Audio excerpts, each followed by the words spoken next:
Bueno, primero muchas gracias a los tres en un panel que a mí me encanta porque es hablar un poco de la educación, de la enseñanza, que siempre se habla que los jóvenes de hoy en día y los jóvenes... Bueno, hablemos de los jóvenes de hoy en día y de los niños. Empiezo contigo, Carolina, porque el gen innovador es algo que siempre está sobre la mesa, pero me queda la duda. ¿Es posible fomentar en los niños el pensamiento innovador, crítico, que piensen afuera de la caja, o en realidad innovador se nace y no se hace? Bueno, lamentablemente hasta el día de hoy todos se preguntan si en realidad existe alguna característica que haga que la gente sea innovadora.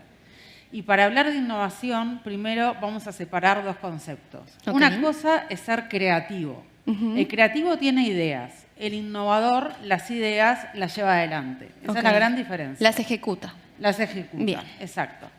Entonces, ¿qué pasó? Harvard se interesó en este tema, hizo un estudio que duró 6 años con emprendedores innovadores. Quería saber si tenían algo en común que hacía que fueran innovadores.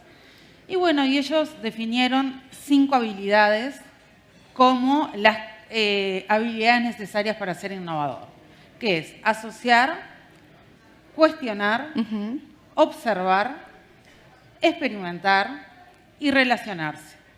Con esas habilidades uno logra innovar. ¿Por qué? Asociando, bueno, ideas que parecen que no tienen nada en común, logran asociarlas de alguna manera y logran que tengan un significado. Cuestionando, ¿por qué? ¿Para qué? El preguntón. Claro, eso hace que tengan más predisposición a ser innovadores. Ahora, la pregunta, ¿genéticamente esa gente trae esas habilidades consigo?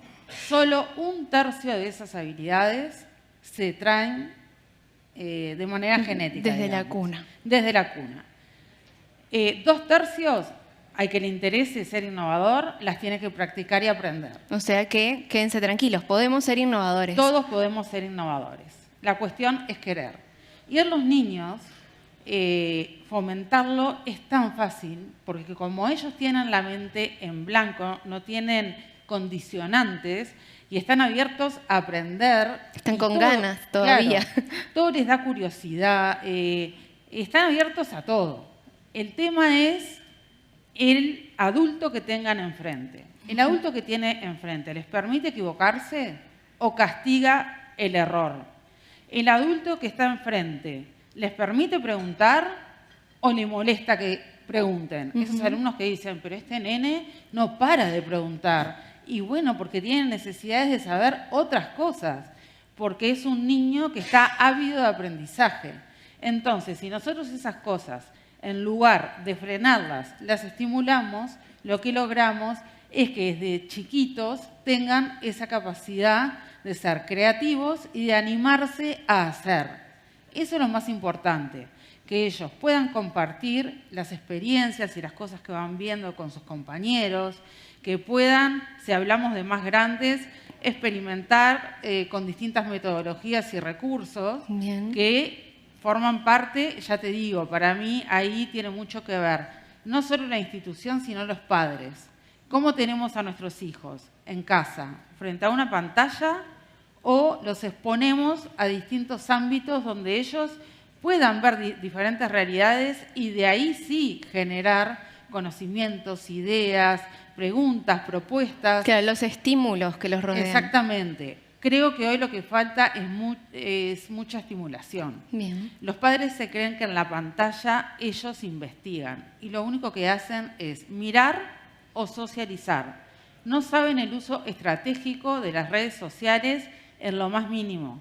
Lo probamos en el colegio en distintas instancias donde les hicimos usar las redes sociales y realmente lo único que sabían y se dieron cuenta haciendo el ejercicio que después les voy a contar, que en realidad lo único que ellos sabían era mostrarse en las redes sociales o mirar lo que hacen otros en las redes sociales. Claro, algo más pasivo, entonces no tan activo y de crear. Exactamente. Entonces, vos me decís, ¿la tecnología es una herramienta que los puede ayudar para motivarlos y para que saquen nuevas ideas? Por supuesto que sí. pero hay que saber cómo utilizarlas. Bien. Ahí está la clave. ¿Cómo utilizamos las distintas herramientas y recursos que tenemos dentro del aula, que no son solamente la tecnología, hay un montón de recursos para utilizar, para hacer que esas cabecitas puedan desarrollarse? Si nosotros logramos desde chiquitos potenciar esa necesidad de saber, de descubrir, y los alentamos, cuando se equivocan le decimos que el error es parte del aprendizaje. Eso tiene que quedar bien claro, porque si no, los niños se paralizan. Por miedo a errar, no se animan a hacer. Y si no se animan a hacer, ¿cómo van a crear? Entonces, bueno, hay que tener todo un concepto como adultos dentro de nuestra cabeza para que estos niños, estos jóvenes, que muchas veces se les dice ni estudian, ni trabajan, no tienen intereses, bueno, despertar los intereses. Bien. ¿Quiénes somos los responsables de que sean ni? Nosotros. Claro. No son ellos. Quizás lo que tenemos que saber es cuáles son sus intereses, dónde están esos intereses y darles lo que ellos requieren y necesitan, no lo que nosotros estamos formados para dar, porque ese es un gran tema. Me quedo con eso que decís porque justo se vincula con algo que le quiero preguntar a Brian, que siempre tuviste pasión por enseñar y también pasión por la tecnología. Y quiero saber si WeCode es un poco una batalla en esto que decía Carolina, de que los niños que están en el aula no se aburran tanto, que conozcan cosas diferentes y aprendan de otra manera. ¿Fue un poco por ahí lo que quisiste lograr con WeCode? Sí, creo que el primer y principal punto tiene que ver con que partimos de la base que los niños van a estar inherentemente vinculados con la tecnología. Y es verdad, como lo planteamos recién, que el vínculo con las pantallas tiene riesgos, pero hay una realidad que también hoy en día no es algo que podemos prescindir o no es algo que podemos eliminar, porque todos sabemos que si le sacamos las pantallas a los niños también quedan aislados de un montón de mundo social que pasa en esos ámbitos. Entonces, creo que la pregunta más interesante es, bueno, ¿cómo hacemos para transformar ese vínculo con las pantallas, ese vínculo con la tecnología en algo que les dé posibilidades creativas y productivas? Sin dudas que sí, WeCode en realidad nace principalmente de las ganas de que aprender vuelva a ser divertido. Yo siempre digo que... Que no es una tarea fácil, me imagino. No es una tarea fácil, pero porque lo que ha pasado, hay un estudioso muy interesante de la educación que se llama Papert del MIT, que él lo que decía es que es increíble que, por ejemplo, si nosotros buscamos cualquier profesión hace 100 años, pongamos una persona que trabajaba en los medios y la traemos hoy en día a un estudio de televisión, no entendería nada de cómo funcionan todas las cosas. Y si buscamos a un maestro o a alguien que trabajaba en educación hace 100 años y lo ponemos en una escuela hoy, entiende todo. Y es exactamente igual lo que estamos haciendo. Entonces, hay un montón de cosas ahí que nosotros mismos no hemos ido adaptando para que el modelo que les ofrecemos a los chicos sea atractivo. Entonces, cuando nace esta idea de decir, bueno, vamos a empezar a buscar maneras de que la educación sea divertida, aparece la tecnología como una herramienta y como un aliado en realidad. Los niños, por ejemplo, lo mencionaba Carolina, ellos hoy en día tienen muchísimos vínculos con la tecnología que muchas veces los padres ni siquiera entienden o no son conscientes que los tienen. Les recomiendo un documental que acaba de salir en Netflix que es espectacular, de un chico que nació con una enfermedad degenerativa. Y era una enfermedad muscular degenerativa y en realidad todo su cuerpo se iba parando hasta que falleció lamentablemente a los 25 años. ¿No se spoileaste el final? Espero que no. No.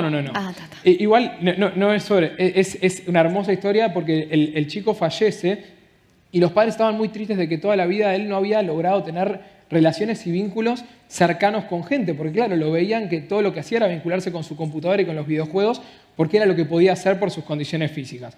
Y de repente encuentran la contraseña del mail de él y entran al mail y encuentran la vida social que tenía en los videojuegos. Y descubren que tenía amigos, una novia en los videojuegos, todo sin moverse de su silla. Entonces, evidentemente hay cosas que no comprendemos. Perdón que me fui de tema, pero creo que todo esto tiene que ver porque es parte como de cómo miramos al proceso de desarrollo de los niños. Y sí, el objetivo fue poder acercar herramientas creativas con tecnología. Programar es algo que todos los que vienen del mundo de la programación y lo conocen saben que es algo que es muy satisfactorio, es muy gratificante para uno, ¿no? Sobre todo cuando es difícil el proceso. que uno se rompe la cabeza y puede estar horas y horas con el mismo problema y no entiende por qué. Y en el momento que lo resuelve, ya sea por sus propios medios, con la ayuda de los demás, buscando en Google, que hoy en día también son paradigmas que van cambiando, porque las respuestas están todas, hay que buscarlas, lo que uno siente realmente es mucha gratificación. Y entonces, eso fue lo que quisieron llevar a los niños. Sí, porque ahí lo que pasa es que el niño lo que recupera es esa sensación que pasa cuando... Fíjense la cara cuando un niño aprende a caminar, ¿no? Cuando descubre que puede estar parado en 2 patas. Eso es algo que pocas veces después recuperamos a lo largo de la vida. Pero cuando uno logra, por ejemplo, crear mi propio videojuego y que ya no estoy jugando al de otro, sino que estoy jugando al mío y se lo puedo compartir a otro, es esa satisfacción. Que es al final la que tenemos los que creamos alguna cosa nueva y le podemos aportar algo al mundo. Bien. Entonces sí, ese fue como el objetivo. El objetivo. Hablaste de los videojuegos y me viene bárbaro porque, Laia, vos sos parte cofundadora de Pincer Games, que es una empresa de videojuegos, para los que no la conocen, que este año cumple una década y además fue destacada por Google en más de una ocasión. Quiero saber qué le dirías a los padres, que aparte un poco acá ya te ayudó Brian, que no reconocen el valor de los videojuegos, que están todo el día atrás con una pantallita y no salís y el día está precioso. ¿Qué les dirías? Bueno, si el día está precioso hay que tener balance y hay que hacer un poco de todo. Salgan igual un poco. Escuchando un poco a Carolina y a Brian, estoy como súper de acuerdo, como súper alineados en lo que pienso. Creo que siempre que hablamos de videojuegos tenemos que empezar como a hablar de qué magnitud tienen los videojuegos para entender por qué los niños y adolescentes, incluso muchos adultos, están tan interesados en los videojuegos. Los videojuegos son la industria de entretenimiento más importante en el mundo, facturan más que el cine y la música juntos, o sea, combinados. Videojuegos supera con casi 187 mil millones de dólares en 2023, más o menos se calculó. Para que tengan una idea, justamente hay un artículo de Forbes que decía que en 2023 los Oscars tuvieron una audiencia, creo que de 16 millones de audiencia, y The Game Awards, que es como los premios de la Academia de los videojuegos, tuvieron más de 110 millones de personas. Superado por un montón. Es demasiado, o sea, está súper superado. Entonces, primero hay que entender la magnitud que tiene la industria y el interés que tiene social y popularmente eso. Entonces, cuando vemos eso y el interés que hay de por medio, es que nos damos cuenta que hay algo, un nervio ahí que está tocando. Justamente lo del documental de Netflix era algo que les iba a comentar, pero estuvo buenísimo que lo comentaras. Y me parece que, como todo, ¿no? Tiene que haber como un balance. Una cosa que siempre tiene que haber responsabilidad. Nosotros, por ejemplo, yo fui presidenta de la Cámara, hasta en el último, de la Cámara Uruguaya de Desarrolladores de Videojuegos. Mucha gente que no sabe que tenemos una cámara, que tenemos más de 30 empresas profesionales, exportamos más de 32 millones de dólares anuales, según Newzoo, que es una encuestadora de videojuegos a nivel mundial. Y hay una carrera ahí. Y una cosa que siempre hablamos, nosotros, los videojuegos son un medio, como el cine, como la música, como los libros. Como tales, hay cosas que son muy útiles y cosas que de repente no son tan útiles. Hay películas que decís, perdí mi tiempo, y otras, qué maravilla. Exactamente, o sea, y también hay ratings, que la mayoría de los adultos no saben que los videojuegos tienen ratings que son para determinada edad. Pero bueno, volviendo al tema de educación, un poquito lo que comentaban, en Uruguay hay un trabajo de campo hecho por científicos en escuelas uruguayas y demostraron que ciertos videojuegos, diseñados para eso, por supuesto, mejoran mucho la habilidad cognitiva y mejora en el grupo de niños escolares que lo hicieron, mejoró muchísimo las notas y las habilidades cognitivas de los niños frente a los que no usaron esos videojuegos que fueron desarrollados específicamente para estudiar. Entonces, como todo, creo que no estamos inventando la pólvora, estamos diciendo algo sumamente como sensato, que es la tecnología bajo determinadas habilidades, o sea, bajo determinadas objetivos, tiene un uso muy interesante en lo que es la educación de los niños y adolescentes. Ahora, no podemos menospreciar el poder de la tecnología y sobre todo los videojuegos para, digamos, aprovecharlo para que justamente los adolescentes de repente no abandonen sus estudios. Nosotros, por ejemplo, desde la Cámara de Videojuegos hemos hecho muchísimas actividades, muchas charlas a nivel de adolescentes. Y muchas veces pasa que los chicos agarran y dicen, pará, pero yo puedo estudiar programación, puedo ser un artista, puedo ser guionista, porque el videojuego es multidisciplinario. Uno piensa que es el que dibuja, el que anima y el que programa. No. O sea, los videojuegos más importantes del mundo salen mucho más caras que lo que salió Titanic en ese momento filmarla. O sea, son megaproducciones. Y hay personas de múltiples disciplinas. Entonces hemos visto que a través del videojuego hay muchos adolescentes que que deciden no abandonar sus estudios porque se enteran que hay una industria, que ellos pueden ser parte de esa industria, que pueden crear sus propios videojuegos. Y eso me parece que es una oportunidad muy Sin duda importante, que es una oportunidad. sobre todo en Uruguay con todo el porcentaje de deserción que tenemos a nivel de secundaria. Que es muy alto. Y sobre eso justo quiero hablar con Carolina, porque quiero saber cómo se hace para precisamente acercar a los estudiantes a todas estas herramientas, pero que hagan un uso positivo de ellas. Lo que decía, sí, todos tienen redes, pero en realidad no las usan tal vez como de una manera provechosa. ¿Cómo hacen, por ejemplo, en EduSchool? Bueno, nosotros tuvimos una experiencia que estuvo buenísima, que es la última que tuvimos, que se llamó Edu Olimpiadas.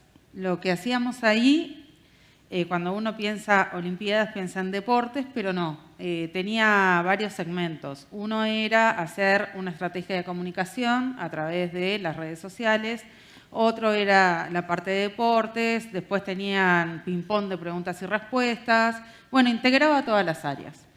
Entonces, bueno, les dijimos que cada grupo lo que tenía que hacer era comunicar en redes sociales y se premiaba cada una de las cosas, ¿no? Hasta hacer hinchadas, los cantos que inventaban, todo. Bueno, tenían que, a través de las redes sociales, comunicar cuál era el evento, qué era lo que estaban haciendo. Marketing, claro. Claro, y aparte, pedir apoyo de figuras públicas para cada equipo.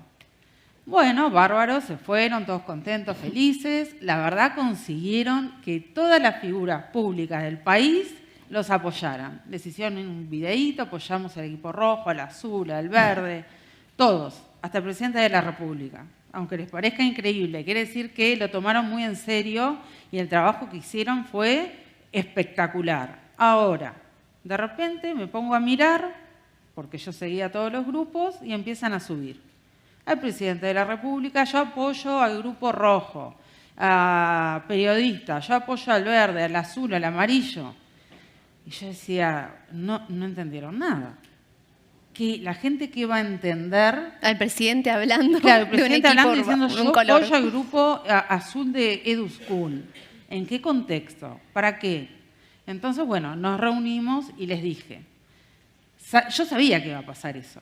Pero quería que les pasara, claro, porque está bueno equivocarse para darse cuenta que de repente nos faltan recursos. Entonces tenemos que investigar, tenemos que estudiar, tenemos que ver cómo hacemos para que esas redes nos sirvan para el propósito poner que se un les dio. foco, claro. Claro, entonces bueno, ahí nos pusimos de acuerdo. Primero, presentemos el evento. Segundo, presentemos los grupos. Los equipos. Claro, quiénes son los integrantes, cuáles son las distintas instancias que van a ver y después pongan las personas que los apoyan. Porque si no, la gente que los ve no se va a enterar de qué se trata. No entiende nada. Claro. Entonces, bueno, la verdad que lograron hacer un gran trabajo, pero les costó mucho porque es lo que yo te digo. Todos decían, bueno, pero es así, tienen que entender. No tienen que entender. Quizás tu amigo, porque vos le explicaste, pero la gente precisa un contexto. Las redes sociales precisan un estudio estratégico cuando uno los utiliza para una finalidad o para nosotros mismos. Cuando nosotros nos queremos mostrar en las redes sociales, podemos mostrar distintos perfiles. Muchos lo usan para mostrarse lo bonitas que son, claro. Otros los usan para, yo qué sé, no sé, mostrar sus atributos, pero también podemos, si queremos conseguir un trabajo, mostrar nuestro potencial a través de las redes sociales. Si nosotros aprendemos a bien utilizarlas, creo que es un elemento que es fundamental porque es parte de su vida, no se las puede sacar. Sin duda que esa lección la habían aprendido así, les quedó para siempre. Espectacular, fue una experiencia increíble. Y creo que de ahora en más, cada cosa que se haga creo que ellos ya van a tener la cabeza en eso. Yo creo igual. Brian, ¿cómo les ayudo a programar a los niños a desarrollar un poco esto que decía Carolina, el pensamiento creativo, como verlo de una forma diferente? Antes te voy a agregar una cosa. Sí. Trabajamos en conjunto en el EDU. Eso me enteré después. Fue casualidad, pero me vino bárbaro, la verdad. Y los ha estimulado tanto que tiene 5 grupos de chicos formándose. Bueno, muy bien. Gracias, Carolina, por la confianza. A ver, programar muchas veces es una excusa para un montón de otras cosas, ¿no? Lo que buscamos, y yo creo que si yo tuviera la potestad de poder decir qué me parece que tenemos que buscar adentro de cualquier aula o espacio de aprendizaje es, número uno, que los chicos creen cosas, que los chicos hagan. Tratar de dar vuelta a eso, se habla mucho de que nosotros crecimos todos con la pedagogía de la respuesta, que básicamente es que nos daban la respuesta antes de que nosotros tengamos la pregunta. Por ejemplo, aprendimos todos el teorema de Pitágoras para después aplicarlo en un ejercicio. Bueno, la idea es dar vuelta a eso, que primero aparezca un desafío o una necesidad y que el estudiante tenga que salir a buscar respuestas y aprender cosas para resolver eso. Entonces, programar da ese desafío, porque si yo quiero hacer, por ejemplo, un videojuego, tomando el ejemplo anterior, yo tengo necesariamente que aprender a manejar coordenadas en 2 dimensiones, aprender a almacenar puntajes en variables. Entonces, todo ese mundo de conceptos, que son conceptos clave de la programación, aparecen desde la necesidad de usarlos. Número 2, poder empezar a trabajar, que también lo mencionaba Carolina, en un espacio en donde yo me pueda equivocar, pero que no se cierre ahí el proceso de aprendizaje. Porque muchas veces en la educación tradicional lo que nos pasa es que hacemos, por ejemplo, un escrito, un parcial, un examen, viene la nota, que capaz que no es la mejor, pero ese tema se cerró ahí. Ya el estudiante no tiene la necesidad de seguir trabajando. Y en la vida no es así, porque cuando nosotros en el trabajo algo no nos sale, tenemos que seguir buscándole la vuelta hasta que lo encontramos. Entonces, programar también genera ese sentimiento de frustración, que yo muchas veces se lo advierto a las directoras y a los directores de los colegios. Los niños se ponen nerviosos, se ponen ansiosos, a veces salen del salón porque necesitan respirar y volver, y sí, es parte, pero es parte de la vida también. Entonces, es un poco como romper con ese espacio donde la educación solo se da en un entorno demasiado cuidado para entender que también es parte de que los chicos se enfrenten a esos desafíos. Y esa ansiedad, esa frustración después trae también la resolución de problemas. Y la programación está muy vinculada a poder divisar un problema grande, un problema que cuando nosotros nos enfrentamos a un proyecto tecnológico realmente ambicioso, sería imposible que lo haga una sola persona, sería imposible que lo haga todo de una vez, hay que dividirlo en partes, ordenar esas partes, armar equipos, ver quién es mejor para cada parte. Es un poco lo que comentaban con los videojuegos, es tal cual. Entonces, todas esas son herramientas que la programación nos da.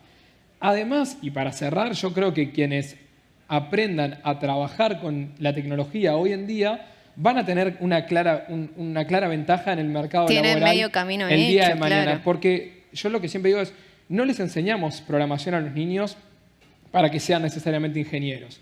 Como tampoco a mí, yo hice piano toda mi vida y yo no voy a ser pianista profesional. Nadie cree que por estudiar un instrumento o baile necesariamente tiene que dedicarse a eso. Ahora es una herramienta que abre la cabeza, que expande horizontes. Y cuando la persona entiende cómo funciona la tecnología, puede usarla de manera activa. Entonces, por ejemplo, hoy en día ya está pasando, los oftalmólogos que se llevan bien con las máquinas seguramente hacen las operaciones más complejas con láser y demás que comparado con quienes, por ejemplo, no se vinculan. ¿Por qué? Porque la tecnología nos abre puertas. Entonces, incluso si no quiero ser ingeniero ni programador, entender cómo piensa una computadora me permite después poder vincularme y usarlas para mejorar mis procesos, mejorar mi trabajo. Claro, sea cual sea la carrera, no tiene que ser algo específico. Y para terminar, Laia, quiero hablar de un poco lo que comentabas, que me parece súper interesante, y es acercar a aquellos estudiantes que capaz quieren dejar la escuela, el liceo. ¿Cómo ayuda esto a los videojuegos y qué están haciendo trabajando con ANEP para evitarlo? Bueno, por un lado, sí, es como que digamos, pescar con un anzuelo a alguien que algo que le apasiona siempre está bueno. Hacer videojuegos no es fácil, pero bueno, tal vez se pueden acercar de esa manera y después, como decía Brian, adquieren un montón de habilidades que después les va a servir para otras cosas en la vida. No necesariamente tienen que quedar haciendo videojuegos, pero les va a ayudar con todo eso. Respecto al tema de NEP, particularmente, la Comisión de Educación de la Cámara de Videojuegos se creó recientemente. Son todos procesos lentos, que a veces Me de repente imagino nos llevó 2 burocráticos. años firmar un convenio para empezar a conversar. ¿Viste? Hay como cosas complicadas a veces en el medio. Pero bueno, estamos ahí, somos una directiva de personas voluntarias, no somos CUTI, digamos, somos personas profesionales llevando para adelante un sector que entendemos que tiene mucho empuje y potencia. Por suerte en Uruguay existe lo que es la mesa de videojuegos, liderada por el Ministerio de Industria, Energía y Minería, donde Justito. está Uruguay 21, también DICREA, el Departamento de Artes Creativas del MEC, Antel presente, o sea, distintas instituciones ahí presentes que lo que hacen justamente es potenciar. Y ahora la CAULA, no tan recién formada Agencia del Cine Uruguayo. Y desde ahí hacemos muchas actividades. Yo creo un poco cerrando también, los videojuegos, todo el resto del sector tecnológico siempre está mirando qué hacen los videojuegos. Nosotros en Game Developers Conference, que es la más grande del mundo que hacen en San Francisco de desarrollo de videojuegos, estamos viendo todo esto de realidad aumentada, inteligencia artificial, todos estos trending topics que ahora están como super boom, nosotros los venimos viendo hace Años. Y como que siempre está el videojuego como punta de lanza porque es como esa intersección entre el arte y la tecnología y siempre, o sea, es como que videojuegos hace algo y después el resto de la tecnología va atrás adquiriendo ciertas, digamos, tendencias, que videojuegos siempre es como muy disruptivo. No sé muy bien por qué, pero entiendo que debe ser porque hay mucho empuje a nivel de consumo. Claro, con los números que diste seguro que va por ahí. Seguramente. Entonces, por ejemplo, cuando Facebook se cambia a Meta, que no fue porque sí, se cambió a Meta porque estaban queriendo impulsar su casco y hacer que no solamente personas que juegan videojuegos, sino todo el mundo adquiriera eso del VR, que claramente no salió. Ya sabíamos, todas las personas de videojuegos, esto no va a funcionar. Ya sabíamos que no Ya iba lo a funcionar. probaron y no. Claro, hay muchas como cosas de trending, así de tecnología, que entendemos que se impulsa porque tiene como una cosa, hay como ciertos sesgos cognitivos, como por ejemplo el hecho de ser turista en el espacio. Y no hay muchas cosas que la gente no se pone a pensar realmente cuando ¿qué significa hacer turismo en el espacio? No es sentarse en una nave, digamos. Y hay muchas cosas en videojuegos que ocurren de esa manera, ¿no?